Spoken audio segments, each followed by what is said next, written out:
Hi, welcome everyone. We'll just start in a couple of minutes.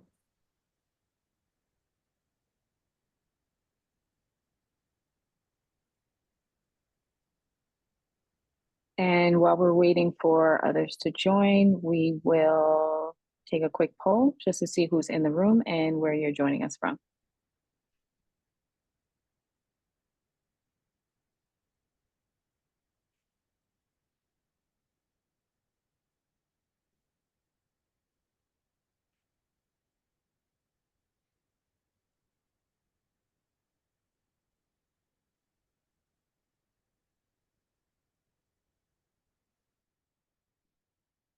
Okay, so we have a student, service provider, and we have Manhattan in the house.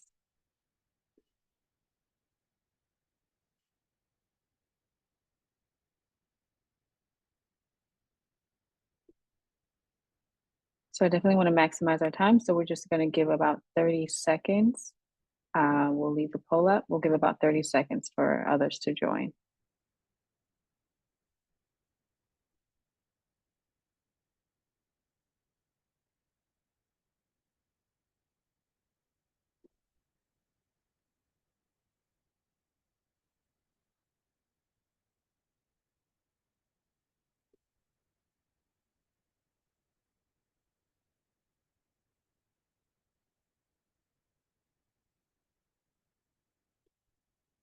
Okay, so welcome, good afternoon, happy Valentine's Day, happy Hump Day. My name is Bree Melvin. I am an advocate on the Early Childhood Education Project here at AFC. And I will pass it to the rest of my team to have them introduce themselves, starting with Diana.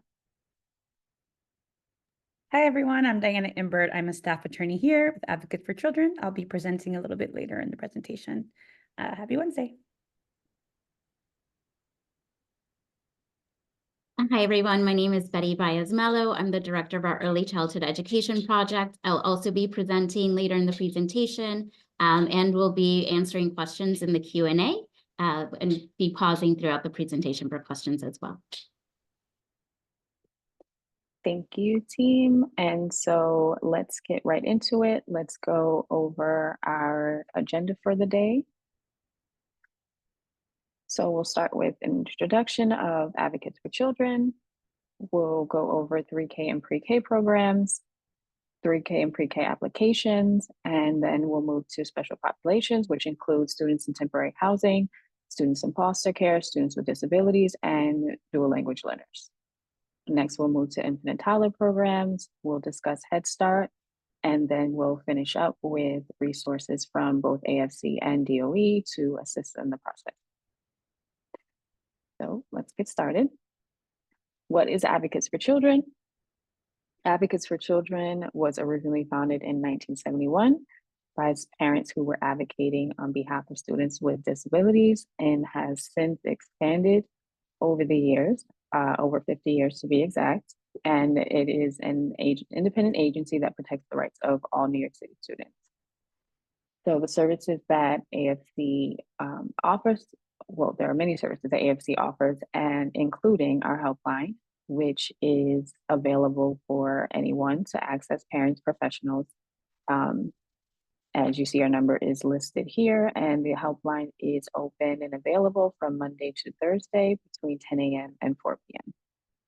We also offer free legal services to low-income families, guides and resources, which you can find included on our website, workshops and trainings such as this one. And we also offer policy and advocacy and impact litigation on a much larger scale. And so including the link that you see in front of you, in addition to this recording will be available to you at the end of the training. It will be sent to you in an email, and you can also find the resources and the link to this on our website. So for this webinar, we will cover early childhood education options for children under 5 years old, including infant toddler, 3K, pre-K, and Head Start. And so the 3K, pre-K, and infant toddler programs are run by the DOE, and the DOE also runs some, but not all, Head Start programs. And you could also potentially find one or more of these programs offered within the same preschool. But first, we'll start with 3K and pre-K. So our 3K program, DOE, and so we have DOE 3K, which is a free full day program that runs from 6 hours and 20 minutes long. As we mentioned, it is run by the DOE. Children can start attending in September of the year that they turn 3. So children who were born in 2021 are eligible to begin this fall in September of 2024. Many of the programs are 10-month and they run through June, but some also offer year-round services and extended hours. And so with 3K, not every child who applies is guaranteed a seat, but the programs is expanding every year and all families are encouraged to apply. So here are the districts that currently guarantee 3K seats. I won't go through everyone listed here, but if you don't know your school district, you can either call 311 or you can visit My Schools, which we will include that link later on in the presentation. So in these schools listed, again, as mentioned, there is a seat for every child, and other school districts will offer 3K seats to as many families as possible. For example, Manhattan, District 4 would be East Harlem. District 6 would be Washington Heights and Inwood. For Queens, District 27 would be Broad Channel, Howard Beach, Ozone Park, and Rockaways.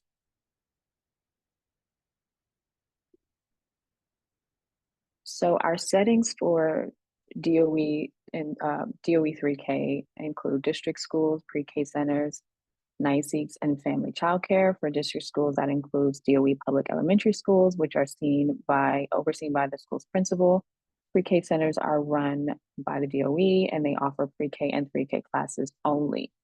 NICEX are NYC early childhood or early education centers are community-based organizations. So you might hear CBO, which is the same as NICEX. Family Childcare Center are home-based programs with licensed professionals for children from birth to age 3. And I feel like we've covered a lot in a little bit of time. So if there are any questions, please include your questions in the Q&A. Also, feel free to ask any questions, including in the chat, the Q&A at any time. So are there any questions so far?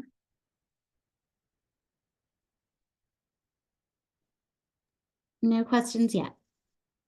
Okay, great. So we'll keep moving on to pre-K.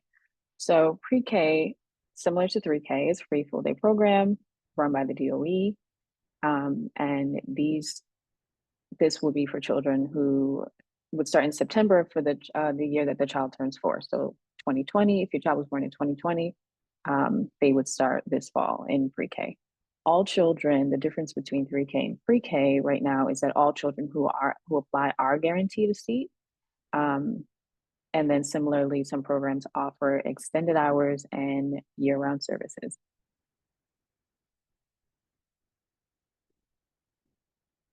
So the different settings for pre-K are similar to 3K, district schools, pre-K centers, NICEX, and charter schools. However, unlike 3K, there are no family childcare seats.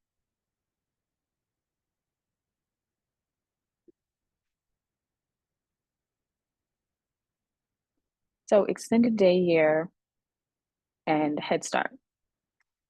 So throughout the city, some of the programs offer longer school days and year-round services to families who qualify. So you have to qualify based on financial need or other factors, which we will explain a little bit more later on. Free or low-cost programs, and they're located in NICEX and family childcare centers, and then in all school districts.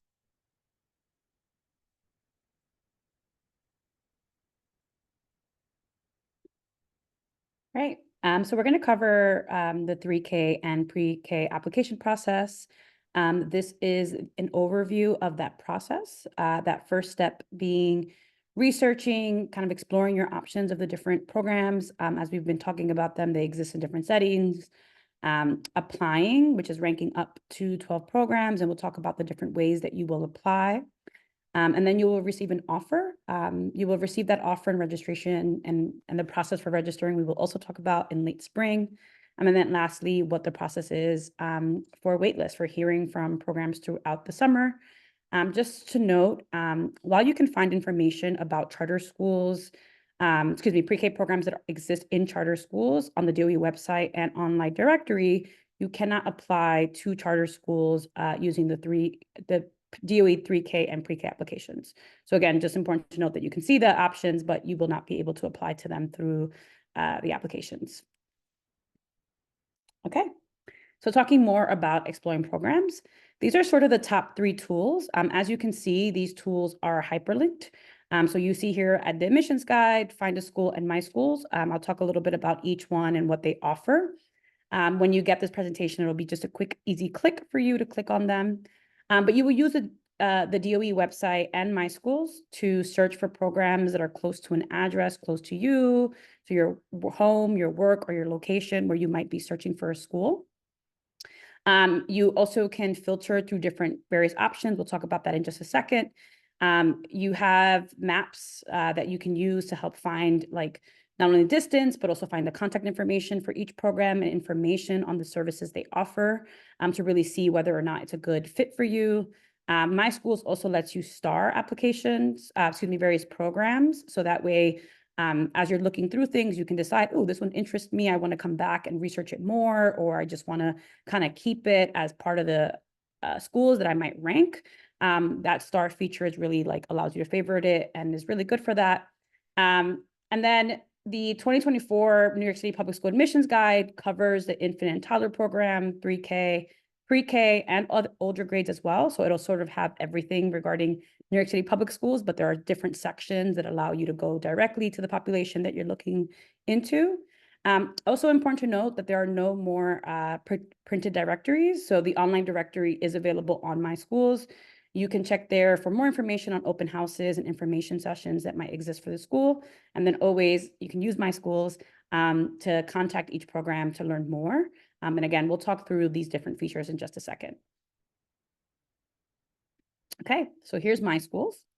And this is sort of an overview of the My Schools directory. As you can see, there are certain features right up top. You would be able to search by school name, by interest, by the location. And then it'll give you this map to show you kind of where that school is in reference to where you may be, or just generally where you might be able to find it in New York City. This feature that we'll talk about again in just a second, the Need a Pre-K Seat Now is here, subway lines, district, type, other admissions grades. So very important things sort of right at the top. And then obviously here you can see that there's a list of the schools, depending on your search. We actually put in our address here at Advocates for Children. And so what you're seeing here is the schools that are nearby that location. And of course, you can click on each program to learn more. And specifically, and I will just head over to the next slide here, you'll see that you can filter sort of your search by these really specific things like subway, district, program type. Does it offer an extended day/year? And again, when we mean program type, we're talking about, is it a NICEEK? Is it a pre-K center, district school?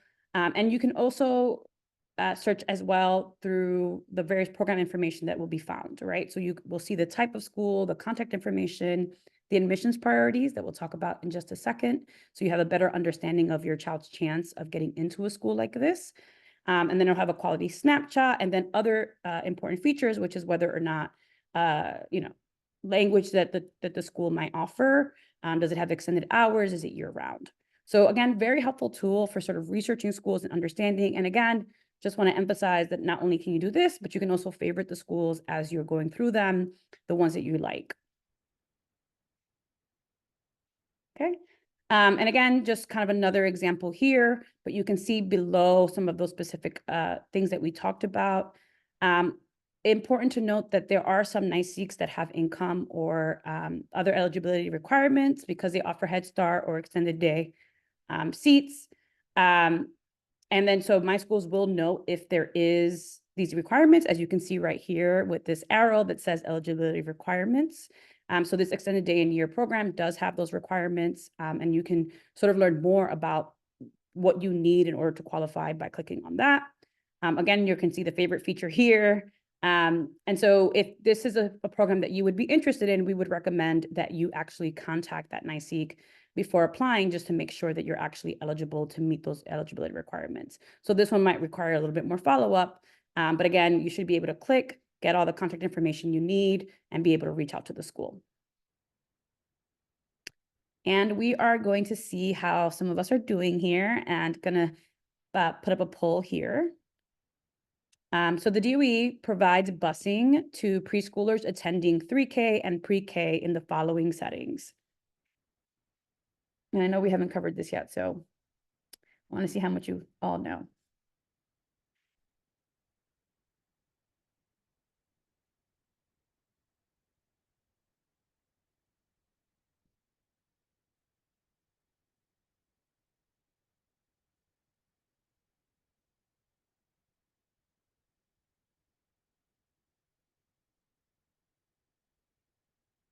Okay.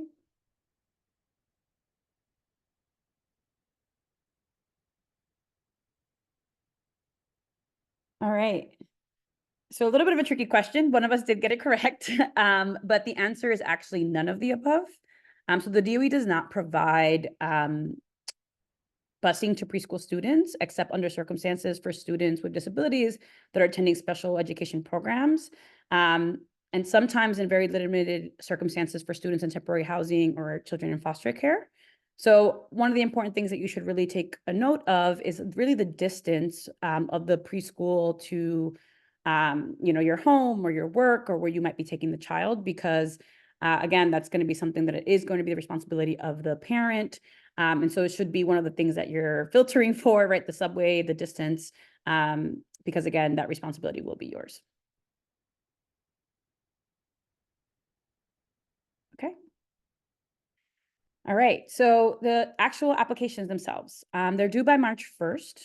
If you're applying to pre-K, meaning that your child was born in 2020, if you're applying to 3K, that means that the child was born in 2021. There are sort of 3 ways to apply. You can apply online at My Schools. If you're doing it online, you have access to the 10 most common languages, which are English, Arabic, Bengali, Chinese, Haitian, Creole, French, Korean, Russian, Spanish, or Urdu. So the application will be found in those languages, and you can just click and get them in that language. If you call by phone, however, you will have interpretation services that are available beyond those 10 most common languages, and actually will be available in more than 200 languages. So you can apply if you need a language that is not one of the more common dominant languages here. You can also ask questions and request information about the school or about the admissions if you call. And then lastly, you can also visit a family welcome center and apply through the Family Welcome Center. Our recommendation is that if you're going to go to the Family Welcome Center, just make sure to call, make an appointment so that they are expecting you and you're prepared to start that process. Also important to note that, as you can see, March 1st is the deadline. It is not on a rolling basis, so it's not sort of first come, first served. Everyone who applies by March 1st will be treated exactly the same. So just make sure to get your application in by March 1st.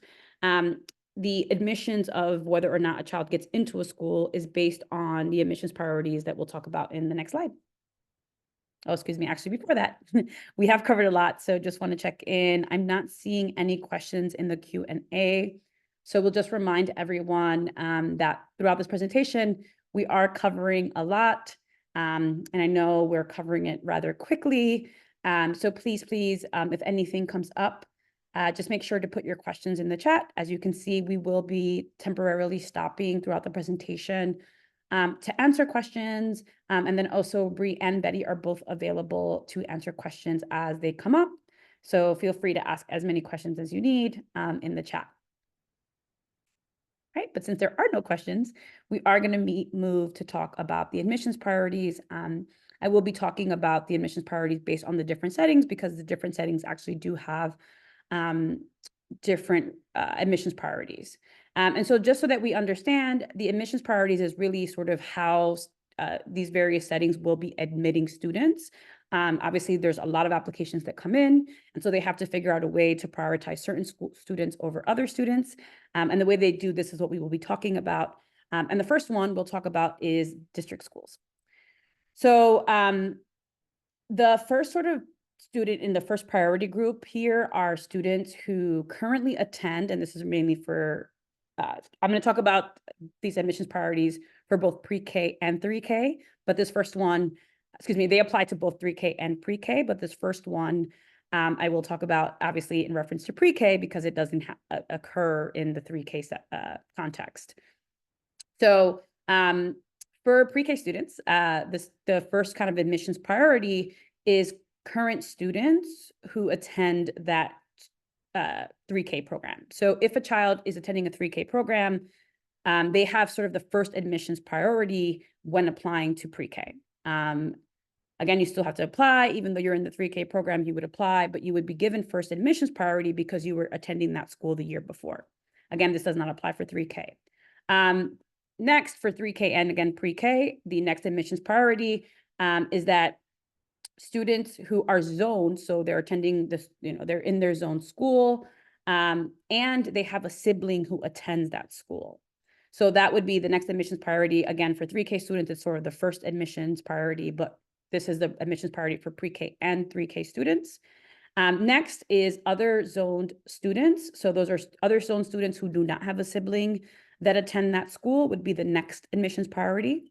From there, we kind of expand a little bit more and include students who are who are applying for a school that's in their district and have a sibling that also attends that school. Next are students who are out of the district, but have a sibling that attends that school. Then we have other students who live in that district. And then lastly are the students who live outside that district. So again, sort of going from highest chance of getting admitted into a school would be, in this case, either a current student who attends the 3K program or a zoned student who will have a sibling at the school. And then the kind of the least chance or the lowest kind of admissions priority would be a student who lives outside the district. And you should really be thinking about where you stand in these various admissions priorities because it really determines your chances of getting into that school. Next, we'll cover what it looks like for pre-K centers, these sort of admissions priorities. So for pre-K, students who receive offers to pre-K centers are based on this order. Again, looks slightly different than the other ones. So first, it'll be students who currently attend the 3K for all, excuse me, the 3K at the pre-K center already. Again, if there is one. Two would be students who live in the same district as the pre-K center. And then lastly, it would be students who live outside of the district. And then for 3K, the applicants who sort of receive offer to 3K programs at pre-K centers are done in the following order. So the first are children who live in the district and who will have a sibling at the pre-K center. The second is for children who live outside the district and who will have a sibling at the pre-K center. The next admissions priority is other children who live in the district. And then lastly, other children who live outside the district. And then we'll cover sort of the last program, or excuse me, the last setting, programs that exist in NYSEEKs, which are, again, community-based organizations. They accept students based on this following order of priority. And again, just want to remind everyone that we will be sending out this presentation. I know that this is a lot to kind of remember, and it'll be good for you to reference the various admissions priorities via these slides as you're thinking about this application. So first, it'll be current students who are currently enrolled at the NYSEEK and who attended the program for infants and toddlers or 3-year-olds. Then it'll be siblings of current students who are enrolled at the NYSEEK. Then it is students whose families receive free or subsidized social services from the organization operating the NYSEQ. And then fourth, it will be students who speak a language other than English that the NYSEQ specializes in serving. And then lastly, all other students. So those are the admissions priorities for the different ones. And again, you will have this these slides once this presentation is over. Okay, so another trivia. True or false? Children who attend a pre-K program in a district school are guaranteed a seat in that school for kindergarten.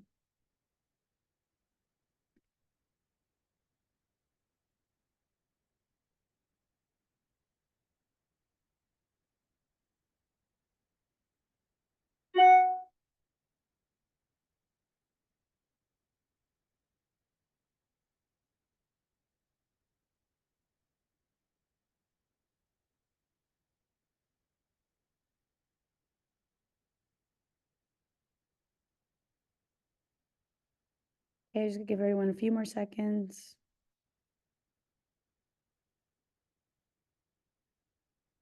Okay. Unfortunately, it is not true. Although I understand that we talked about this when it came to pre-K, meaning attending a 3K did help your chances. It is not guaranteed. This is actually the process for kindergarten is based on their own set of admissions priorities, sort of similar to what we've been talking about. So it is not guaranteed at all that they will attend the same school. Just because they are attending that school in pre-K does not mean that they will go there for kindergarten. But attending a pre-K at your zone school will make your child, will not make your child any more or less likely than any other zone school to be admitted for kindergarten. But attending the pre-K at the school that is not your zone school may increase your child's chances of being admitted to the same school for kindergarten. But again, that is based on the admissions priority. It's just that as you know, when we're talking about these priorities that are slightly different than the ones we talked about for these various 3K and pre-K programs, that just happens to be a factor that gets included. So again, in that context, would need to look at the admissions priority, but it is not guaranteed by any means. So the answer is false. All right. So now we're going to talk about the application process, the offers and registration. So all families who applied for pre-K should receive an offer. But again, as Bree mentioned earlier, pre-K is guaranteed for all students, but 3K is not.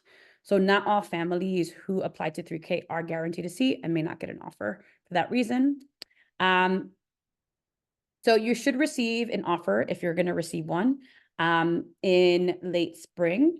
Once you receive an offer, you should accept that offer and register by the date in the offer letter. That will actually hold your child's seat at that program. You will automatically be waitlisted for any programs that you ranked higher than the school that made you an offer. So again, if you got into the program that you ranked 6, then you will be automatically waitlisted for the schools that you applied to from 1 to 5. And again, important to note that accepting the offer simply holds the seat. It does not remove you from a wait list. If you hear back that a seat at a different school from the 1 through 5 that you were waitlisted for accepts you, you can simply then register your child for that school and notify the other school that you will not be attending there. And then lastly, extended day year programs may require additional documentation showing that the family qualifies for the seat. And so just important to note that just because you get accepted to that program, you will actually have to still prove that you qualify for the seat that has been offered to you. All right. And then registration. So before the start of the school year in September 2024, you will need to accept the offer and then register your child. So you should contact the school directly to learn more about how to pre-register. But some of the things that you will need to register your child is one proof of your child's age. So that's a birth certificate, a passport, a record of baptism. You will also need 2 proofs of addresses. So that could be a lease, a deed, a mortgage statement, a utility bill, a rent receipt, a government ID.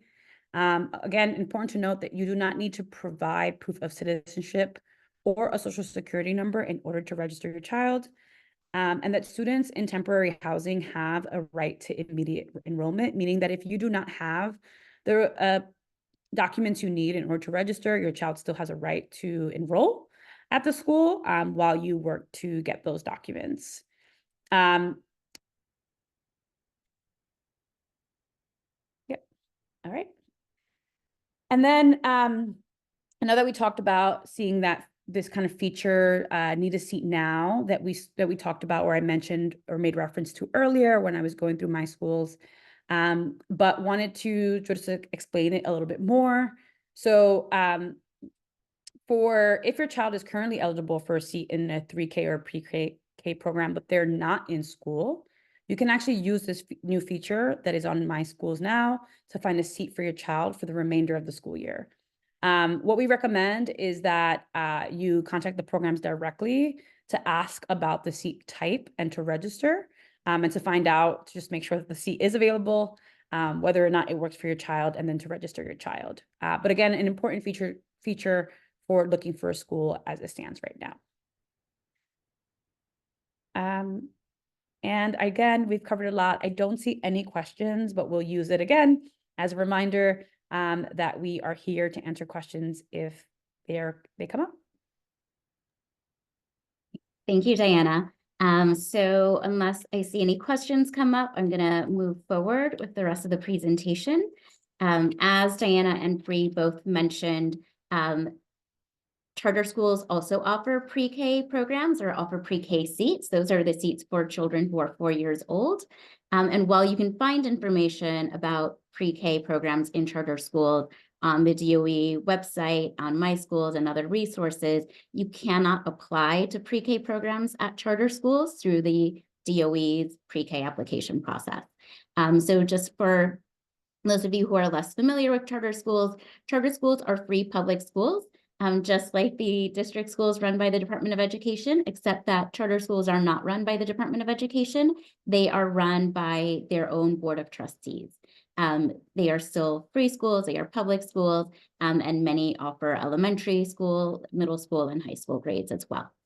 So to find pre-K programs in charter schools, you can search on myschools.nyc. You can also search on the charter school website, schools.nyccharterschools.org. You should contact the programs directly to apply. Most applications are due at around April 1st, so you can apply now by March 1st to all the DOE programs, and then separately also apply to charter schools. You don't have to pick between the two at this point. Most charter schools make admissions offers by lottery, so with also some exceptions for, or some priorities for children who may already have siblings attending the charter school. So again, to learn more about each of those schools and their admissions processes, recommend that you either look up the school on My Schools and find more information, or go to the school's websites directly. All right. And now we're going to switch over and start talking about some of the special populations and resources and services for children in 3K and pre-K programs. To start, I want to make sure that we all have some of the same understanding in language. So I'm going to do a quick poll to see if we all understand who we're talking about when we're talking about students in temporary housing.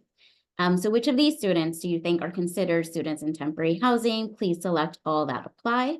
Students living in shelter, a student who's doubled up with a friend or relative because they lost their housing or can't afford housing, students living in a motel, students living in a park or public place.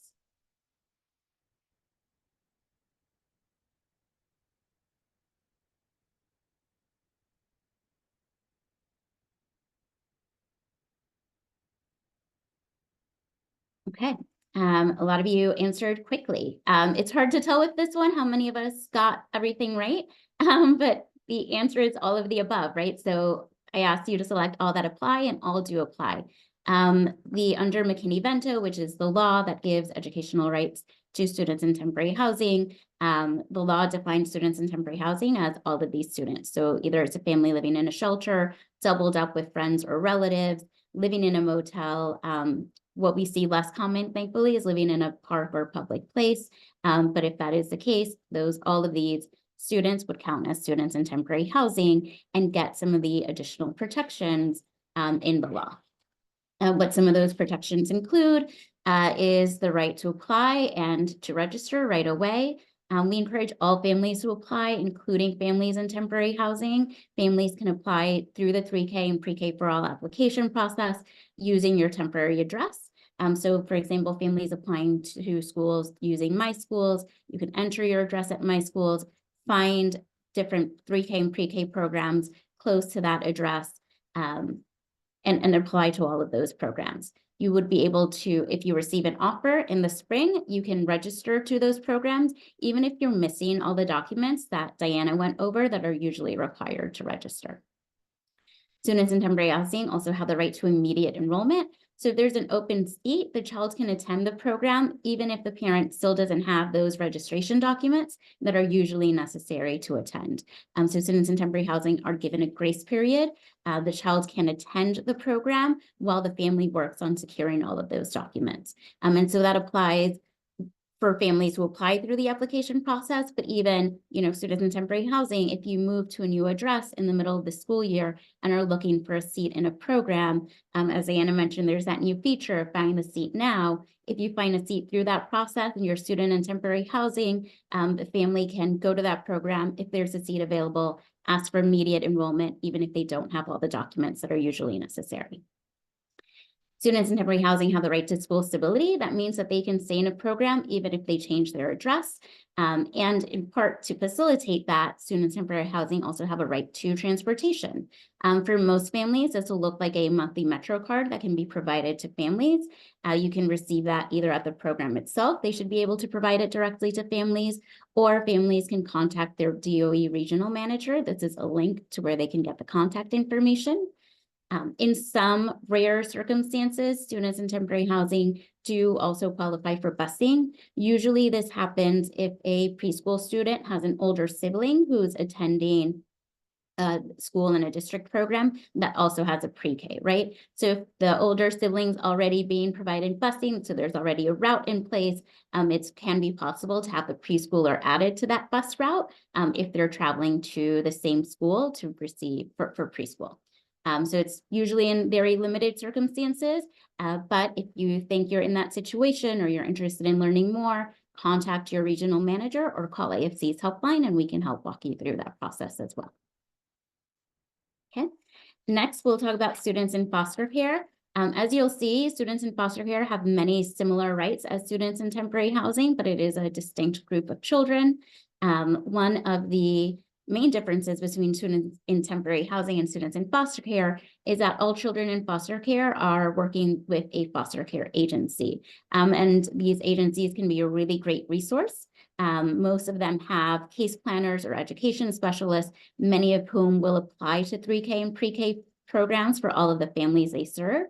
So really encourage you to have active communication with your foster care agency, see if they can support you, see if they maybe have started an application on your behalf already. They are definitely able to assist with the application and the enrollment process. Families of students in foster care also have the right to immediate enrollment. So if there's if there's a program with a seat available, the child in foster care can start in that program, even if the family doesn't have all of the documentation necessary. Like students in temporary housing, students in foster care have a right to school stability. Foster care can be complicated. It can involve changing addresses, right? So you have a right to remain in a program, even if the child is placed in a foster care or changes between foster homes. So even if now the school is outside of their district, it's not in their zone, the child can still remain in their current program. And again, in part to facilitate that, students in foster care have a right to transportation. For most families, that'll look like a monthly Metro card that they can get through their program or can contact their foster care agency for support. And in rare and limited circumstances, they also have a right to busing or the possibility of getting busing, usually if there's an older sibling that's attending the same school. So maybe you have a sibling who is in second grade and a child in pre-K that go to the same district school. If that second grader is getting busing, there may be the possibility of adding the preschooler to that bus. Please, I'm covering a lot. I'm covering it fairly quickly, so please, just a reminder to put questions in the Q&A if any of them are coming up for you. The next population of students that we're going to be covering are students with disabilities. Like all other students, we encourage the families of students with disabilities to apply to 3K and pre-K programs now during the application process. 3K and pre-K programs can and do serve children with disabilities. Children have the right to receive their educational services across all of these programs. Most commonly, we see children with disabilities receiving SEIT, so a special education itinerant teacher who may work one-on-one or in small group with a student, and related services in their pre-K program. Students have a right to attend the program full day. A preschool program should not be truncating the schedule of a student with a disability, or any student for that matter. So the program should be providing any type of behavioral supports that would be necessary as well to keep a student in the program for the full day. Additional rights for students with disabilities. If all the programs near the child's home are full, they may be able to request a variance. So that's the possibility of adding a seat to a program if programs are full, to ensure that a student with disability has access to a 3K and pre-K seat. Families also have a right to an accessible program, meaning a program that can meet the child's mobility needs or vision and hearing needs as well. The My School directory lets families know the accessibility of the DOE district schools, so in DOE school buildings and also in pre-K centers. For most of the NYSEEKs, the CBOs, the community-based organizations, families should contact those programs directly to ask about their accessibility. Do they accommodate, are they all on the same floor? Is there an elevator? Do they accommodate the use of a wheelchair or a stroller, whatever the child's needs are? Families of students with disabilities who need help either through the application process or have questions about their child's special education programs and services, we recommend that you contact the CPSC office. This is a link to where you can get that contact information, or you can call the DOE Special Education Hotline, and this is that number. It's 718-935-2007. Some students with disabilities who have more significant needs may require a more supportive environment than what 3K and pre-K general education programs provide. You will know this if your child already has an IEP or an individualized education program. Some IEPs can recommend a special class in an integrated setting or a special class, and these are more specialized, smaller class settings for children with disabilities. In a special class in an integrated setting, it's a smaller class than the traditional 3K and pre-K. It's for students with and without IEPs, so students with and without disabilities. The class is run by a special education teacher. A special class are even smaller. They're usually 6, 8, or 12 students, 1 teacher, and 2 teaching assistants. It's for all the students in class will have IEPs, so they're all students with disabilities. The teacher, as I mentioned, is a special education teacher. If your child's IEP recommends one of these programs, then it's your CPSC office that is responsible for finding a program for your child. You do not apply to special classes or SCIDS classes for students with disabilities through the 3K and pre-K applications. The DOE's CPSC office is responsible for finding programs. You hopefully will be able to then visit those programs and determine if it's the right fit for your child. Children attending SCIDS classes and special classes, students with disabilities attending these programs, have a right to busing. This is one of those cases where the DOE does provide transportation, busing specifically. If there's any issue with your child's transportation to the SCIDS or the special class, you can contact the DOE at this email address, earlychildhoodbusing@schools.nyc, to resolve any issues. Okay. So some more trivia just to make sure you're still with us. This is a true or false. Families of children with disabilities should wait until their child has an IEP meeting before applying to schools. I'm sorry, I'm just trying to multitask. I'm gonna launch now. Okay, it's not letting me launch. Just one moment, please. Or if you can enter true or false in the chat or in the Q&A, because I don't want to take up time.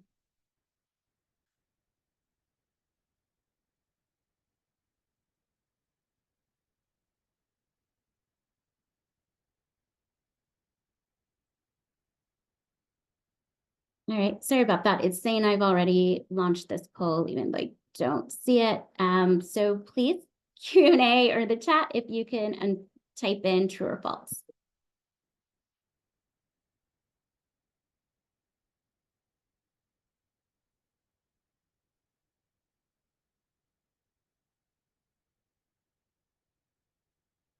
Okay, I'm not seeing any responses. Hopefully you're all still here. The correct answer is, oh, I see one. The correct answer is false. So you are all getting that correct.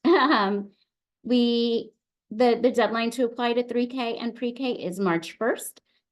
We encourage families to apply by that deadline. If you suspect your child has a disability and you are in the process of securing an IEP for your child, you should still apply to 3K and pre-K. If your child's IEP recommends a special class or a special class in an integrated setting, as I mentioned, the DOE will be responsible for finding that program for your child. Otherwise, your child, and so most children, can attend 3K and pre-K and receive special education services like a SEAT, like speech therapy, occupational therapy, and physical therapy in the 3K and pre-K program that makes the family an offer. So really encourage you to apply by March 1st. The last special population that we'll be talking about are emergent multilingual learners. These are children who speak a language or languages other than English in the home. There are certain 3K and pre-K programs that offer additional supports to these families. For example, there are dual language programs. These are specifically for pre-K, so the programs for 4-year-olds that offer instruction in English and another language with the goal of helping all the students in the program learn both of the languages. The My Schools directory will indicate which programs offer dual language programs. You should apply specifically to the dual language program if that's what you are interested in. Most dual language, or excuse me, sorry, and then there's enhanced language supports. Most of the enhanced language supports programs are located in NYSECs, so the New York City Early Childhood Education Centers, sometimes also called CBOs. Enhanced language supports are programs that offer additional materials in a target language to support a child's development. So it's not very clearly defined. We recommend that My Schools directory will let you know which programs offered enhanced language support. We recommend that you contact the program to really identify what that is. It may mean that they have staff that speak other languages, that they have schedules posted in other languages. There are posters, materials, and books in other languages, or it can be staff offering really much more specialized support or language assistance to those families.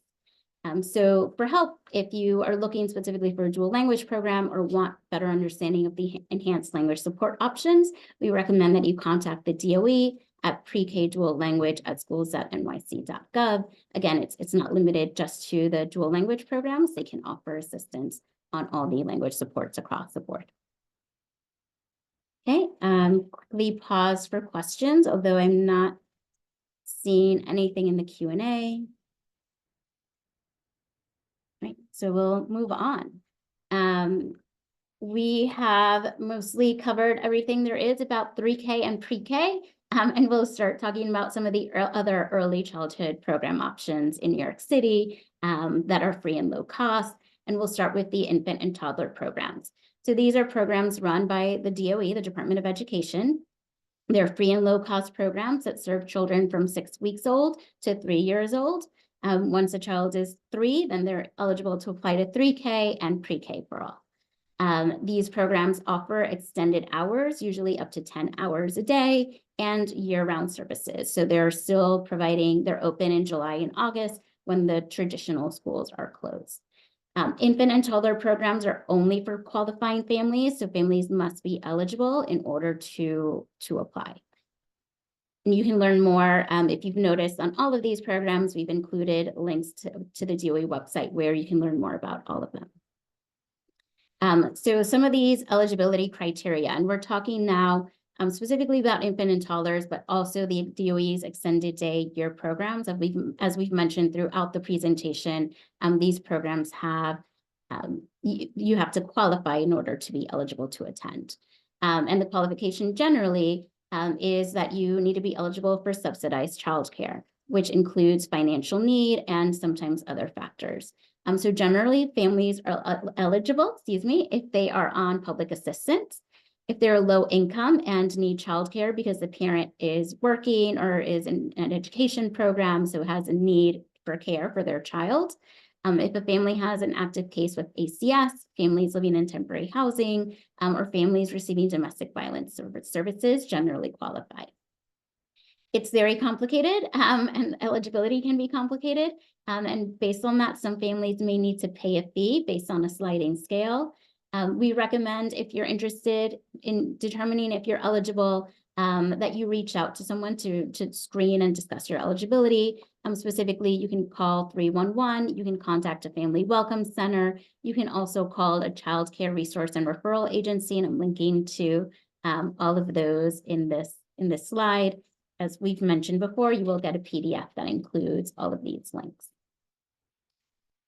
To apply to an infant toddler program, again, if you believe you're eligible, these are some of the steps we recommend you take. First, to find a program, you can call 311. You can also visit myschools.nyc and search for infant and toddler programs. It's under the 3K directory. There's a checkbox for you to say specifically you're looking for infant and toddler.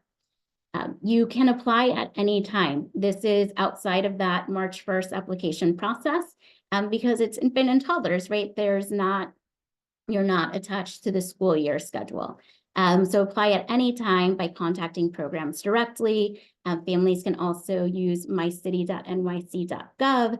This is a new website that allows you to check for eligibility and start applying for childcare as well.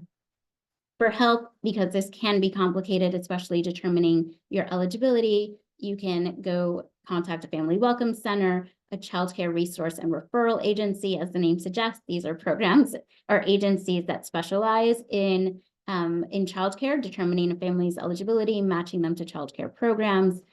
Families can also email the Department of Education at ccchildcareapplications@schools.nyc.gov. I want to note, and I didn't mention this earlier, the eligibility for subsidized childcare that we went over earlier includes a requirement that the child who is seeking care have valid immigration status. That's complicated in many ways. It's because the funding requires federal funding that has these requirements about immigration status. There's not a requirement about the parent's immigration status. It's about the child's immigration status. The application requires families to assert that their child has status, be that a citizen, a lawful permanent resident, or other eligible status. So if a family is not eligible for subsidized childcare because of the child's immigration status, there is this alternative that is called Promise NYC. It's childcare assistance for children who are undocumented. Unfortunately, the program launched over a year ago. Unfortunately, fortunately, it's been very popular, but that means that it's also really at capacity right now. So I'm going to give you the information and ways to apply, but please know that spots are extremely limited. So Promise NYC for families who aren't eligible for subsidized childcare will provide funding and funding directly to programs so that a child can participate in a child care or early childhood education program. To be eligible, the child needs to be under the age of 13. 13 sounds old, but that's because Promise NYC also covers after school care.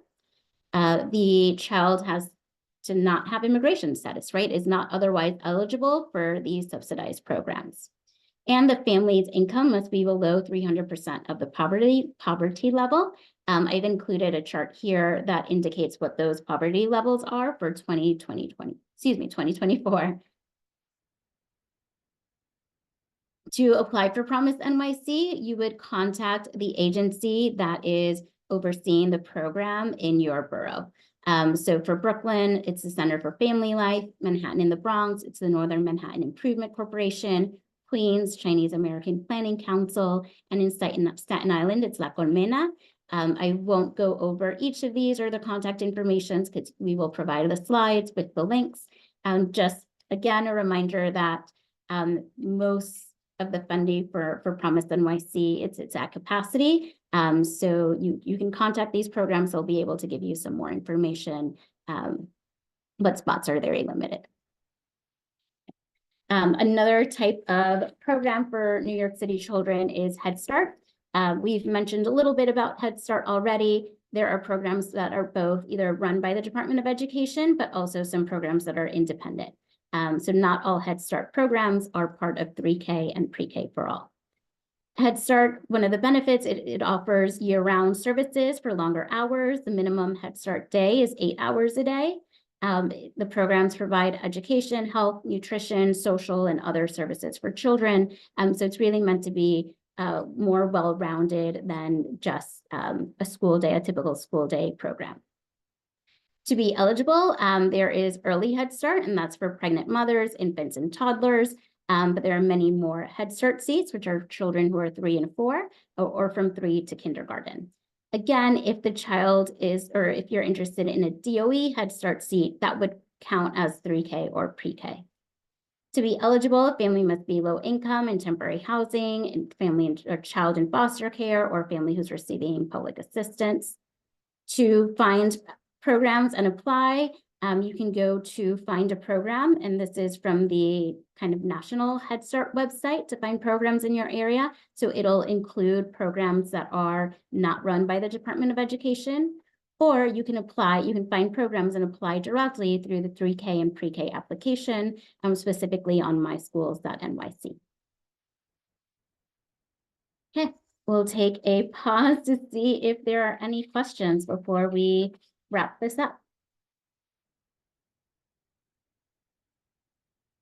Okay, and I believe Bree will be coming back. Yep. Thank you, Betty. So just to wrap this up, I want to provide a bit of information and resources to assist in this process. And so for language access rights, just to note, parents have a right to translation and interpretation services, no matter what languages they speak. So it's not limited to just the languages that you see here. However, parents must request these services ahead of time. Translation services include letters, forms, meeting notices, special education documents, and interpretation services include parent-teacher conferences, parent association meetings, school meetings, meetings with school staff, and special education meetings. The DOE is required to provide these services, and so anyone who is facing challenges or has complaints can contact the DOE via phone or email, and the information is listed here. And then AFC's Guides and Fact Sheets. So AFC's Early Childhood Trilogy. Again, this is available in multiple languages on our website. It includes the Guide to Early Intervention, Guide to Preschool Special Education Services, the Kindergarten Transition Guide. And then for programs and admissions, we have the Early Childhood Education Programs, a Guide to Programs for 3 and 4-year-olds, and then as well as the Kindergarten Admissions Guide. And then DOE resources for enrollment, you can visit your Family Welcome Center in person. It's hyperlinked here. Contact the Office of Student Enrollment via email or phone, or to learn more about the programs that we went over in the presentation. You can access them separately, 3K, Pre-K, and then infants and toddlers. And that's it. So I want to thank you all for coming. Again, if you have any questions that you think of later on or did not ask here, you can contact us via our helpline or info@advocatesforchildren.org. And I will ask that you please complete our survey before you go. If there are any questions, I see that it's actually 1 o'clock. And so if not, you can use our guides and attend more workshops. Again, happy Valentine's Day and have a great rest of your week.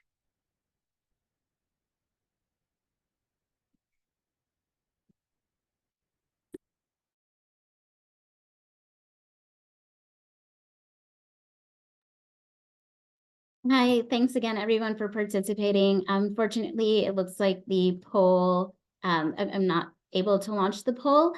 So we will be reaching out when we email you all of the materials. We'll include a quick survey so you can let us know your thoughts on how this went. So thank you again to everyone who participated. If you have any last minute questions, please put them in the Q&A and we'll stay a brief moment to answer those.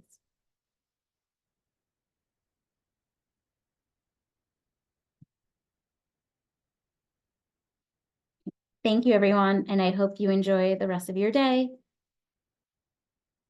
And feel free to follow up with us at our helpline with any questions that you have.